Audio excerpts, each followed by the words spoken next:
Salut les Lions et bienvenue dans la synthèse. Triste week-end cette semaine pour notre association avec de nombreuses défaites au tableau. Alors que le championnat se poursuit pour nos équipes seniors, deux de nos équipes jeunes jouaient enfin leur premier match de la saison.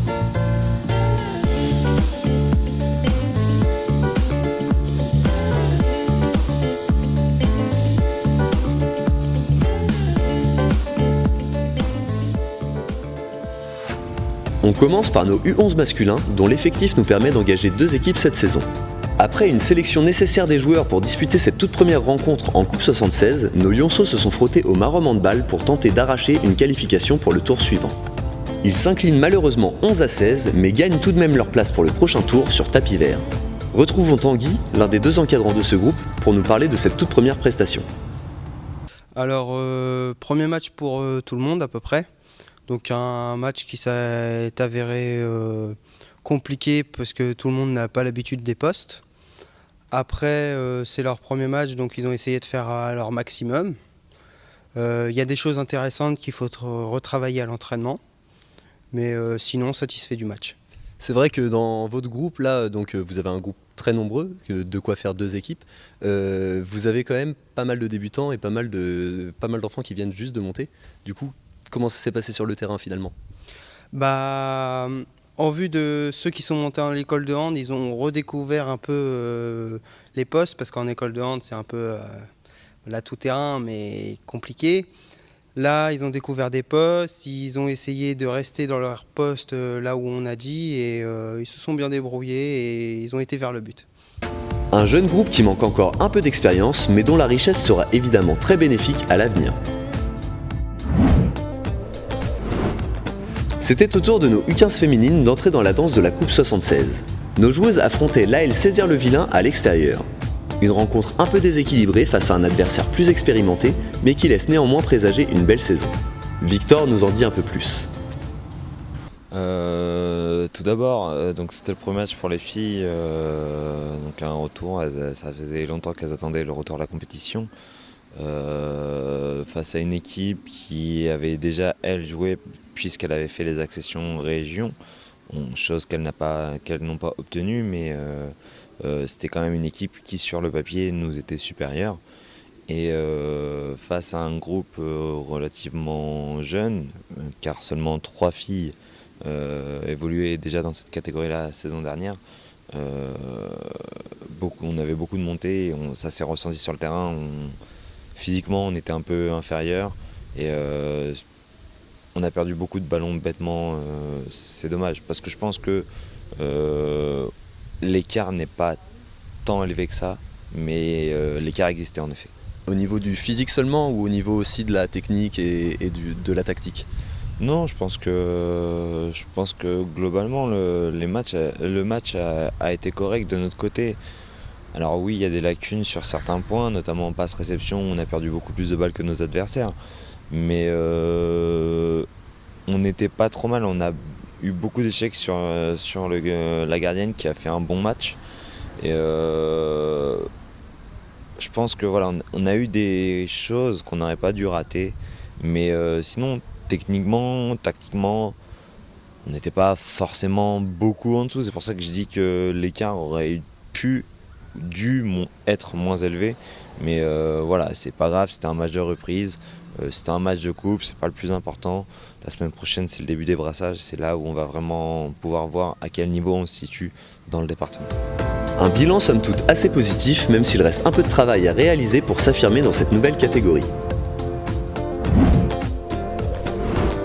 Pendant ce temps, nos U15 masculins faisaient 2 heures de route pour affronter le PL Granville Handball. En effet, alors que l'équipe devait initialement jouer en championnat départemental, elle a été repêchée pour le brassage régional. Malheureusement, c'est un véritable gouffre qui nous séparait de nos adversaires, bien plus forts dans le jeu comme dans le physique, et la rencontre se termine en véritable déroute pour nos jeunes lions qui ne pouvaient incontestablement pas faire mieux. Score du match 51-12, Sébastien nous en dit davantage. Alors la défaite, oui, était lourde, mais moi je pense que les gars, on a été combattre Granville, qui était une grande équipe, avec nos armes. Ils ont fait ce qu'ils ont pu, on est parti qu'à 9, donc j'avais un banc quand même assez restreint derrière, j'en avais que 2 sur le banc. Il me manquait en plus ma base arrière, quand même des grands joueurs et des joueurs costauds qui me manquaient sur ma base arrière. Donc voilà, la défaite est lourde, mais je pense que ça a apporté en même temps une autre vision à l'équipe. Ça leur a fait voir vraiment ce que c'était le hand à ce niveau-là. Et au niveau, tant bien que le jeu, et au niveau contact, au niveau des défenses.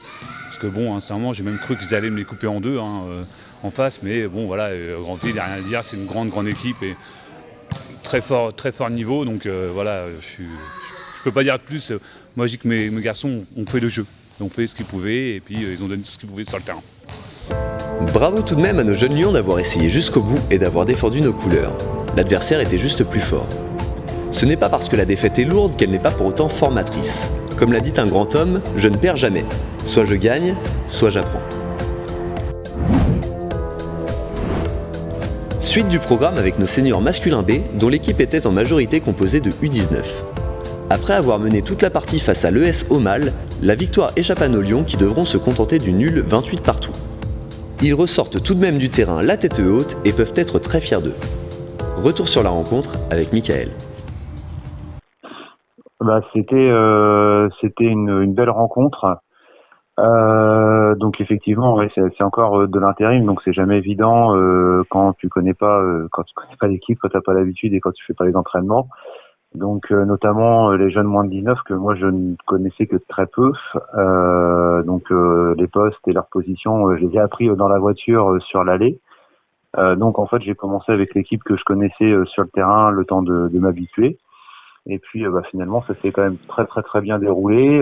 J'ai pris la connaissance de l'équipe d'Aumale, voir parce que c'était costaud comment ils jouaient. Et puis en fait j'ai adapté l'équipe et comme on avait une équipe très rapide, on a joué beaucoup sur notre vitesse. Donc voilà, il y a eu du beau jeu, c'était une belle rencontre. Maintenant, là où il y a un peu de déception, c'est que on arrive à mener jusqu'à plus 6 sur le match. À 9 minutes de la fin, on est à plus 5. Et au final, on n'arrive pas à conserver cette victoire et cette avance. Malheureusement, on se fait rattraper dans les dernières minutes pour faire match nul. Donc, c'est un sentiment mitigé parce qu'on a fait une belle rencontre, on a mené quasiment pendant toute la rencontre. Je crois qu'il y a qu'un moment où ils ont mené d'un point par rapport à nous, donc on mène pendant toute la rencontre.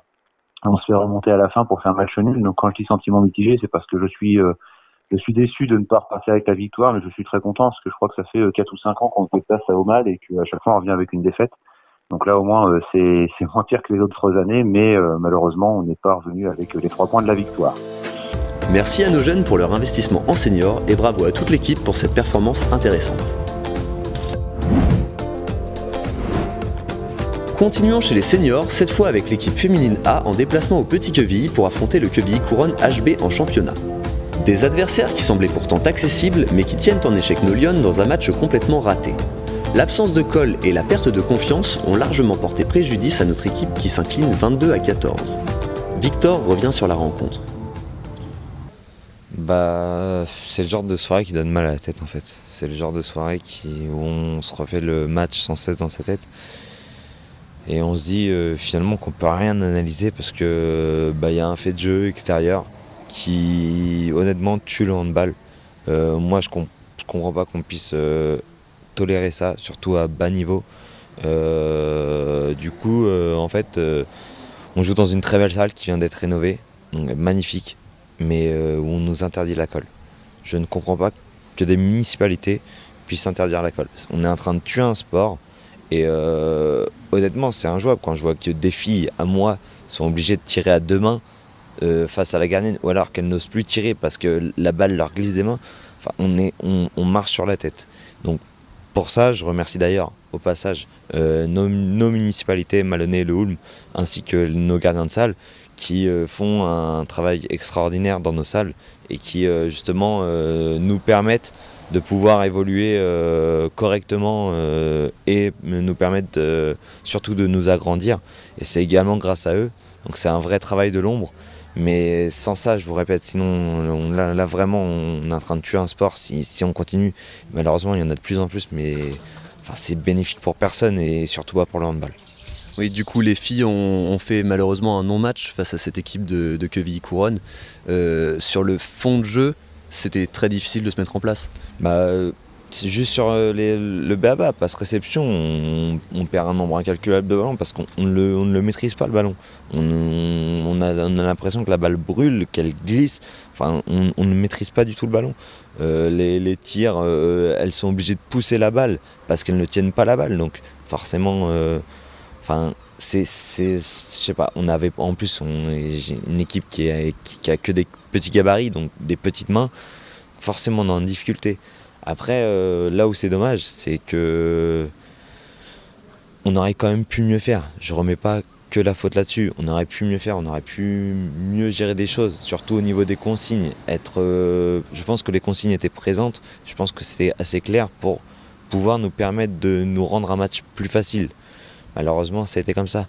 Mais ce qu'il faudrait comprendre, surtout sur ce groupe-là, c'est que je pense, depuis que je suis l'entraîneur des seniors filles, c'est le groupe le plus fort qu'on a eu.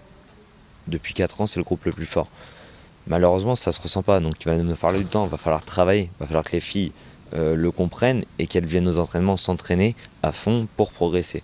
Mais c'est vraiment une équipe avec un réel potentiel et j'espère que ça va vite démarrer parce que c'est toujours chiant de perdre, mais c'est encore plus dommageable de perdre contre plus faible que nous. Et je pense qu'hier, une nouvelle fois, l'équipe nous était inférieure sur le papier. Un mauvais départ en championnat qui ne doit pas décourager nos Lyonnes. Il s'agit maintenant de récupérer des points sur les prochaines rencontres. Déroute également pour nos seniors masculins A opposés au CS Anguille. Après une première période assez équilibrée malgré un manque de rythme évident, nos Lions s'effondrent complètement en seconde période. Défensivement fébrile en dépit d'une bonne performance des gardiens et à court de solutions offensives, notre équipe s'incline 31-24. Bilan du match avec Dominique. Je pense qu'on aurait pu avoir une victoire malgré tout, puisque mes joueurs ont certainement beaucoup donné, mais ils n'ont pas donné le maximum de ce qu'ils pouvaient faire. Oui, on a vu qu'il y avait quand même de la rivalité en première période. Par contre, en deuxième période, au retour du vestiaire, c'était complètement anéanti, ça. Tout à fait. Donc la première période, je pense qu'on a fait jeu égal toute la mi-temps. Et malheureusement, en deuxième mi-temps, malgré toutes les consignes données dans le vestiaire, les joueurs n'ont pas réussi à faire valoir le jeu qu'ils savent jouer habituellement. Oui, il y a eu beaucoup d'erreurs et on n'a pas joué sur le jeu rapide, ce qui fait habituellement notre force. Donc là, ouais, c'était un gros défaut ça sur ce match-là, parce qu'il fallait jouer rapidement étant donné que les adversaires étaient peu nombreux et qu'ils étaient plutôt lourds. Oui, puisque l'arbitre nous demandait à chaque fois de nous replacer correctement, et chose que nous n'avions pas l'habitude d'avoir auparavant. Une défaite amère que l'on peut regretter, car il y avait réellement quelque chose à jouer sur ce match. Afin de ne pas conclure ce week-end sans victoire, nos vétérans viennent sauver l'honneur à domicile en s'imposant 33-13 face au Saint-Nicolas d'Aliermont HBC. Les dinosaures se rendent la tâche facile dès la première période, puis perdent temporairement le fil avant de se reprendre sur la fin de partie. Maxime revient sur la rencontre. Première mi-temps très intéressante, parce que quand on a joué pendant 20 minutes à peu près, on a joué collectif. Le jeu collectif s'est mis en place en attaque. C'était fluide, vraiment intéressant, des croisés demi-arrière. Le jeu avec le pivot, vraiment très bien. On finit à mi-temps à 18-6. Donc intéressant. En défense, on était vraiment présents. Quand on perdait les combats, au moins les mecs ils levaient les bras pour contrer. C'est ce qui a facilité le boulot pour notre gardien. Après, il y a eu quand même 10 minutes de flottement qu'on a voulu avoir joué un peu plus individuel et malheureusement ça au détriment du collectif. Et c'est là comme Saint-Nicolas est revenu un petit peu sur la mi-temps. On avait largement l'avance, donc on était bien. Sur la seconde mi-temps, on démarre un petit peu poussif. Je suis obligé à peine à 10 minutes, je suis obligé de reprendre un temps mort parce que les gars reprennent le jeu un petit peu trop individuel au lieu de jouer collectif. C'était pas terrible. Là-dessus, c'était pas terrible. Et puis après, on a joué pas mal de jeux rapides aussi sur la deuxième mi-temps. C'est là que j'attendais. Généralement, l'année dernière, sur la seconde mi-temps, l'équipe a chuté pas mal. Et là, pour le coup, elle s'est maintenue tout au long du match. Même si par rapport à la première mi-temps, on marque moins. Mais on ne s'est pas écroulé. Donc dans l'ensemble, vraiment intéressant. Le jeu rapide, la montée de balle, quelques contre-attaques et l'attaque placée, c'était intéressant. Bravo à nos vétérans. Espérons que leur belle victoire inspire nos équipes pour la semaine prochaine et le début des championnats jeunes. Merci d'avoir suivi cet épisode. Partagez, commentez, likez, ça nous fera très plaisir. Et n'oubliez pas de vous abonner à notre chaîne YouTube. À la semaine prochaine et parlez des Lions autour de vous. Ciao!